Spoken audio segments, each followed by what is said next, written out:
Olá, galerinha, tudo bem com vocês? E aí, meninos e meninas? Tudo certo? Nessa aula de física, nós vamos falar sobre calor. Calor, já temos um vídeo sobre o calor, sobre transferências de calor, e agora nós vamos ver que existem dois tipos de calor que uma substância pode trocar. Existe o calor sensível, que é aquele calor quando a substância sofre variação de temperatura, e existe o calor latente, que é um calor trocado quando a substância sofre mudança de estado físico. Mas vamos falar detalhadamente sobre cada um desses calores. Olha só. Primeiro, calor sensível. Vamos lembrar da definição de calor, que é uma energia térmica em trânsito. Calor é quando existe diferença de temperatura entre dois corpos ou entre duas extremidades de um mesmo corpo, e aí o lado ou o corpo que possui maior temperatura cede calor para o lado ou o corpo que possui menor temperatura. Por exemplo, uma barra de metal aquecida em uma das extremidades, a outra está fria, então temperaturas maior de um lado, menor do outro. Você vai, dessa maneira, causar um desequilíbrio térmico. Esse desequilíbrio tende ao equilíbrio naturalmente. A extremidade da barra que tem maior temperatura cede calor, vai haver um fluxo de calor para a outra extremidade que tem menor temperatura. E aí estabelece um fluxo de calor. Joia? Calor, então, é energia térmica em trânsito. Beleza, relembrado esse conceito. O calor pode ocorrer na forma de calor sensível. E para falar do calor sensível, que é aquele quando a substância recebe calor e sofre variação de temperatura, eu preciso introduzir um novo conceito de calor, o conceito de calor específico.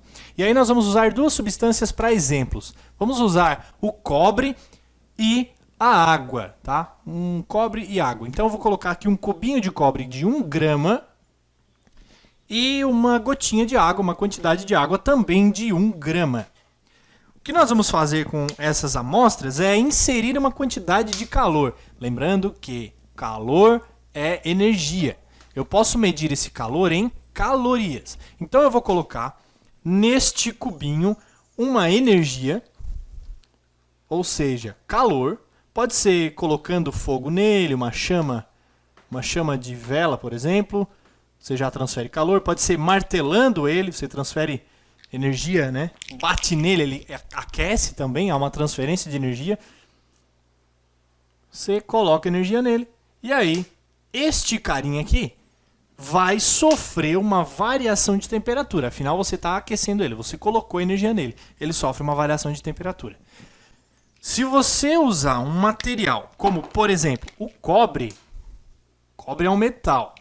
Cobre é aquele metal que fica na parte interna dos fios de condução. Fios que a gente usa, né, para carregar o celular, para ligar o notebook na tomada, enfim, fios. Se você usa cobre, uma quantidadezinha de aproximadamente 0,1 caloria em 1 grama de cobre já é capaz de fazer o cobre variar a sua temperatura 1 grau Celsius. Então aqui vai sofrer uma variação de temperatura de 1 grau Celsius. Tudo bem? Ó, uma massinha de cobre, 1 grama.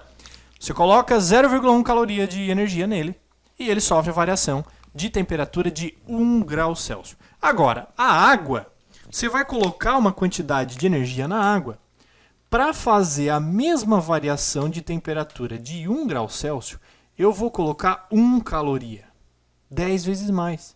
Ó, coloco aqui 1 caloria em 1 grama de água. E aí sim, esse 1 grama de água sofre a variação de temperatura de 1 grau Celsius. Delta T, 1 grau Celsius. Tá vendo? Existe uma diferença aqui, e essa diferença é expressa pelo conceito calor específico. Cada substância tem um calor específico. O calor é específico da substância, do elemento químico. No caso do cobre, o calor específico do cobre é aproximadamente 0,1. 0,1 o quê? 0,1 caloria por grama grau Celsius. O que isso significa?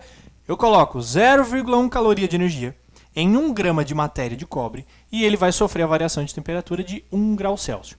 No caso da água, você coloca 1 caloria em 1 grama de água e ele sofre a variação de 1 grau Celsius. Então dá para perceber aqui que os metais, eu já vou extrapolar para todos os metais, em geral os metais, possuem calor específico pequeno. E o que acarreta possuir um calor específico pequeno? Ó, 0,1. significa que eu coloco uma pequena quantidade de calor e ele sofre uma grande variação de temperatura, né? Pega agora esse 1 caloria completo, pega esse 1 caloria e coloca lá no cobre. Quanto que vai variar a sua temperatura? Vai variar 10 graus Celsius, tá vendo? A mesma quantidade de calor que eu uso para aquecer 1 grau Celsius para a água, eu estou aquecendo 10 graus Celsius no cobre, que é um metal. Tudo bem? Calor específico é a quantidade de calor que você coloca na substância em relação à variação de temperatura que ela sofre.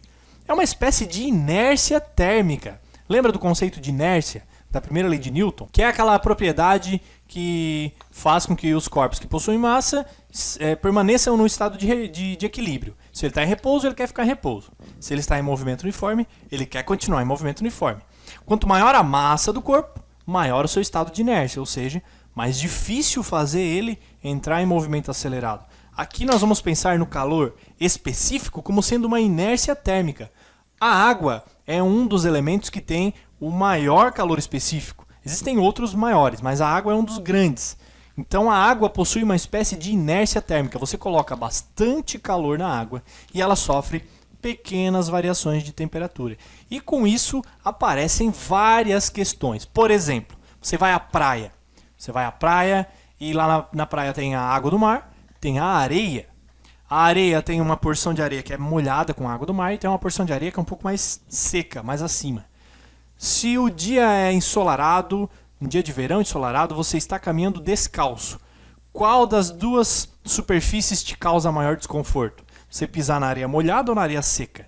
Você vê que pisando na areia seca, você vai sentir a areia muito quente. O sol consegue causar uma variação de temperatura na areia muito grande, porque a areia possui um calor específico muito baixo. Então você coloca uma pequena quantidade de calor, sofre uma grande variação de temperatura. Pisando na areia molhada ou na água, você percebe que a temperatura é bem menor. Por quê? Porque a água tem essa capacidade de armazenar bastante calor e não sofrer grandes variações de temperatura. E aí, à noite, quando o sol se põe, é ao contrário. Uns 20 minutinhos depois do sol se pôr, você pisa na areia seca e já sente que ela é muito fria. Relativamente à água, ela é mais fria. E aí nós temos a falsa sensação de que à noite a água do mar é quente. Na verdade não é. Relativamente a areia da praia que está mais fria, porque ela consegue perder o calor que ela recebeu durante o dia. Perdendo esse calor, ela sofre uma grande variação de temperatura. Tudo bem? Calor específico. Agora, sabemos do calor específico, vamos falar de como calcular o calor sensível. Calor sensível, vamos usar um macete para lembrar que calor é esse. Calor sensível é o que a gente consegue sentir no nosso corpo. Pode pensar assim. Calor sensível, eu sinto. O que eu consigo sentir? Consigo sentir variações de temperatura. Se aquece a minha pele, eu consigo sentir. Se esfria a minha pele, eu também consigo sentir. Então, calor sensível é aquele que tem variação de temperatura. Tudo bem? Fechou? Ó, cada letrinha aqui está definida. Delta T, variação de temperatura. Delta T positivo, aumenta a temperatura da substância. Delta T negativo, diminui a temperatura da substância. Czinho. Czinho é o nosso calor específico. Depende de cada elemento químico. O calor específico é uma espécie de inércia térmica. Tá? O calor específico alto significa coloca bastante calor, varia pouco a temperatura. Calor específico baixo significa coloca um pouco de calor, varia bastante a temperatura. Massa do corpo, medida em quilogramas ou gramas. Aqui nós vamos usar gramas, tá? Já vou passar as unidades de medida para vocês. Massa medida em gramas, a massa do corpo. Você consegue aferir usando uma balança. E a letra Q, que aí vem em seguida de um S, do calor sensível, simbolizando o nosso calor sensível, tá? Definindo, calor sensível é trocado quando a substância sofre variação de temperatura. Fechou? Calor sensível quando há variação de temperatura. Vamos fazer um exemplo prático agora da aplicação dessas equações. Quanto de energia é necessário para aquecer, primeiro, 100 gramas de cobre em 100 graus Celsius? Para fazer esse cálculo, você precisa de uma informação que é tabelada, é uma informação que vem de experimento de laboratório. Então os materiais, as questões, eles vão te entregar o valor do calor específico do material. Nós vamos usar o calor específico do cobre de aproximadamente 0,1 caloria por grama grau Celsius. E nós vamos usar o calor específico da água como sendo 1 caloria por grama grau Celsius. Então você tem essas medidas. Primeiro, quanto de energia é necessário para aquecer 100 gramas de cobre em 100 graus Celsius? Vamos resolver aqui. Você tira os dados. Temos uma massa de 100 gramas. Temos uma variação de temperatura de 100 graus Celsius. Temos o calor específico do cobre, 0,1. E aí a gente quer saber quanto é de calor sensível. O calor sensível é aquele que causa variação de temperatura. Resolvendo isso aqui, como fica? Tem um macetezinho para lembrar dessa equação. Que macete? Que macete, hein? É um baita macete. Que macete? Fechou. Lembrou da equação? Porque, por exemplo, se você for fazer o Enem ele não te dá formulário de nada. Não te dá. A prova de física do Enem não tem formulário. Então você precisa lembrar da maioria das equações. Maioria não, você vai precisar lembrar de todas as equações que você precisa para resolver as questões. Algumas questões, poucas delas, trazem as equações no enunciado. Mas nem sempre é assim. Então você precisa lembrar. Que macete? Q igual a mc delta T. Resolvendo, quantidade de calor sensível vai ser massa de cobre 100 gramas, calor específico do cobre 0,1, variação de temperatura do cobre 100 graus Celsius. Isso vai me dar 1.000 calorias. São 1.000 calorias de energia térmica necessário para aquecer 100 gramas de cobre em 100 graus Celsius. Agora vamos fazer para 100 gramas de água, variando a temperatura em 100 graus Celsius. É a mesma equação, Q igual a mc delta T, só que agora para a água. A massa de água também é 100 gramas. Isso aqui vai servir para a gente comparar a quantidade de calor que é recebido por um metal e a quantidade de calor que é recebido pela água.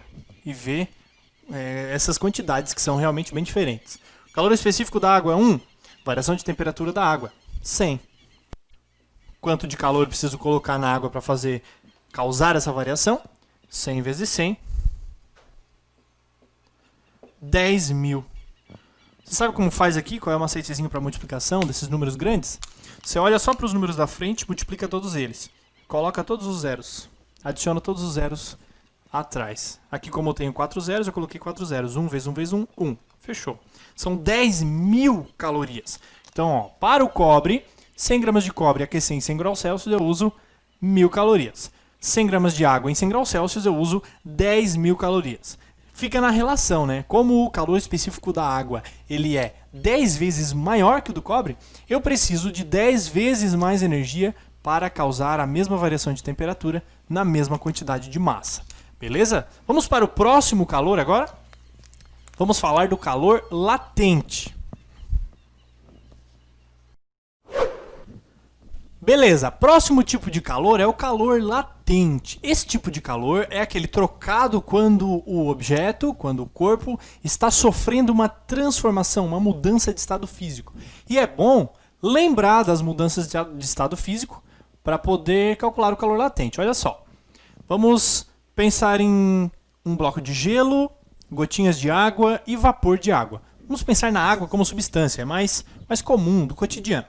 Então, olha só, você tem um bloco de gelo, você tira ele do congelador e esquece em cima da mesa, ele vai sofrer fusão, ele derrete, né? Ele vai passar do estado sólido para o estado líquido, vai se transformar em água. O nome desse processo, fusão, passagem do estado sólido para o estado líquido. Depois, se você pegar essa água, colocar numa panela e colocar sobre o fogo, aumentar a temperatura, você vai causar uma vaporização. Essa vaporização existe de 3 maneiras diferentes, dependendo do grau de espontaneidade. O primeiro grau mais espontâneo é a evaporação, acontece naturalmente. Se você derrama um copo de água na sala da sua casa, espera uma semana, aquele copo de água não vai estar mais ali, tá? Ele vai ter evaporado. A evaporação vai acontecendo com a água naturalmente. Ela vai desprendendo moléculas líquidas e jogando do estado físico gasosa, tá? Então isso aqui é vapor. Pode ser um vapor, aqui é um líquido e aqui é um sólido. No processo contrário, ó, condensação, eu tenho vapor, ele se transforma em líquido. É o que acontece na superfície do vidro, na superfície da garrafinha de água mineral que você tira da geladeira e coloca sobre a mesa. Criam gotículas de água na superfície da garrafinha de água, né? Superfícies geladas. Por quê? Existem moléculas na fase gasosa, misturadas aqui no nosso ar atmosférico, elas vão encontrar essa superfície fria, reduz a temperatura, condensa, tá? Condensação, passa da forma de vapor para líquido. E se você pegar uma garrafinha de água, líquido, colocar no congelador, reduz a temperatura abaixo do ponto da água, que é o 0 graus Celsius, você causa uma solidificação. Então, aqui, para a água, lembre-se, o cotidiano é muito importante. Para a água, nós vamos lembrar de dois valores importantes: 0 graus Celsius e 100 graus Celsius. São os pontos de passagem, de mudança de estado físico para a água na pressão de uma atmosfera, na pressão a nível do mar. Por que eu preciso considerar a pressão? Pois dentro de uma panela de pressão, a pressão é maior. E a pressão sendo maior, causa uma modificação na posição do ponto de passagem de estado físico. Tudo bem?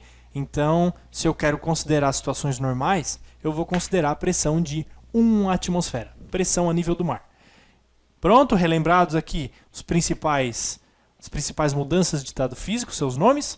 E para falar de calor latente, nós precisamos definir um outro tipo de calor.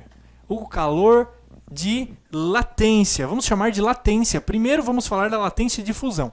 O que seria essa latência? Considera um bloquinho de gelo de água, elemento químico água. Aqui está vermelho, você pode considerar um morango, então, tá tingido de vermelho. Você coloca uma quantidade de calor nesse bloquinho de gelo e ele já está a 0 graus Celsius. Este ponto é muito importante, 0 graus Celsius. Eu posso ter a 0 graus Celsius gelo, ou eu posso ter também a 0 graus Celsius água. Tanto faz. O que vai determinar é a energia que eu coloco ou retiro dessa substância. Então, se eu começo com um bloquinho de gelo a 0 graus Celsius, ele está no limite para trocar de estado físico. Ele está no limite para sofrer fusão. Inserindo uma quantidade de energia, sofre a fusão. Então a fusão vai receber calor latente. E esse calor, ele é um calor que não envolve mudança de temperatura. Não envolve variação de temperatura. Por isso que é diferente, por isso que eu determino calor sensível, calor latente. O calor sensível, lembrando do macete, é aquele que eu sinto no meu corpo. Então, se eu vou sentir, tem variações de temperatura. O calor latente é aquele que eu não sinto. Todo o calor colocado neste bloquinho será utilizado para derreter o bloquinho. Será utilizado para mudar o estado físico do bloquinho. Então, pensa bem. Se isso aqui for de água e isso possuir 1 grama, eu vou colocar 80 calorias. Colocando 80 calorias, é um valor bem específico, em 1 grama de água que estava na fase sólida, este 1 grama passa totalmente para a fase líquida. Derrete por completo. Ou seja, a latência de fusão do elemento químico água pura, substância pura, claro, né? A latência de fusão da água é de 80 calorias por grama. Já vou anotar aqui para vocês, é um valor muito importante. 80 calorias por grama para a água. 80 calorias por grama. Troca de elemento químico? Troca a latência de fusão. Troca o tipo de passagem? Troca a latência também. Eu tenho latência de fusão, também tenho latência de vaporização. No caso da água, a latência de vaporização, para eu pegar 1 grama de água líquida e transformar em 1 grama de vapor de água, eu preciso inserir 540 calorias. Olha só a quantidade absurda de energia. Lá para fusão é só 80. Aqui para vaporização eu preciso de 540. Por isso que é difícil de uma quantidade de água evaporar por completo, tá? Porque envolve uma quantidade de energia muito grande. Você coloca uma panela com 1 litro de água ao fogo e leva um certo tempo para toda aquela massa de água, primeiro, chegar até 100 graus Celsius, segundo, de 100 graus Celsius, trocar totalmente o estado físico, sair da panela em forma líquida e ir para o ar atmosférico na forma gasosa, ok? Então, definido latência, latência é aquela energia que eu coloco na substância para ela mudar de estado físico. Ah, mas eu falei de latência de fusão e vaporização, não tem condensação e solidificação?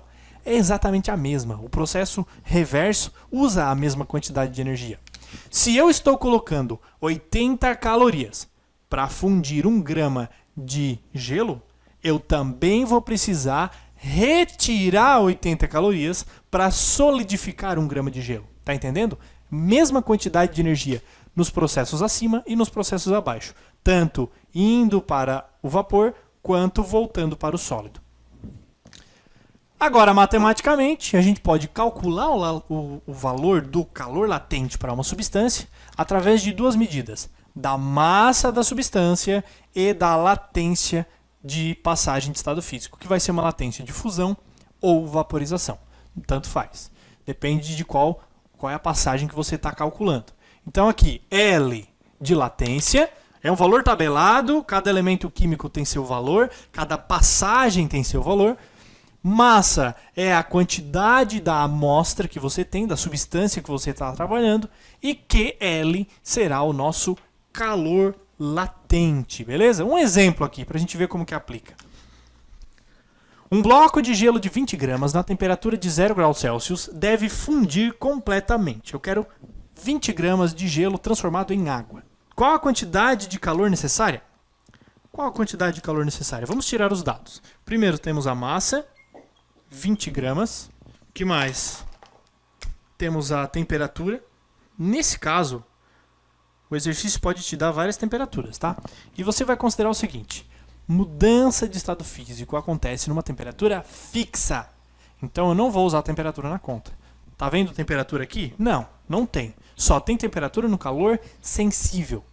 Então se eu estou trazendo um bloco de gelo de -5 até 0, daí sim é sensível. Houve variação de temperatura. Como que eu calculo? Que macete. Agora, de 0 sólido até ainda 0 líquido, não usa temperatura. Só para eu realmente saber que ele está fazendo a passagem. O bloco é de gelo, gelo é de água. O calor latente de fusão da água, então latência de fusão, vai ser de 80 calorias por grama. Qual é a quantidade de calor? É um calor latente. M vezes L. Quantidade de calor latente. Primeiro, massa da amostra, 20 gramas. Segundo, latência de fusão da amostra, 80 calorias por grama. Quanto de calor nós vamos precisar? 2 vezes 8, 16, 0 e 0. 1.600 calorias de calor. Tranquilo?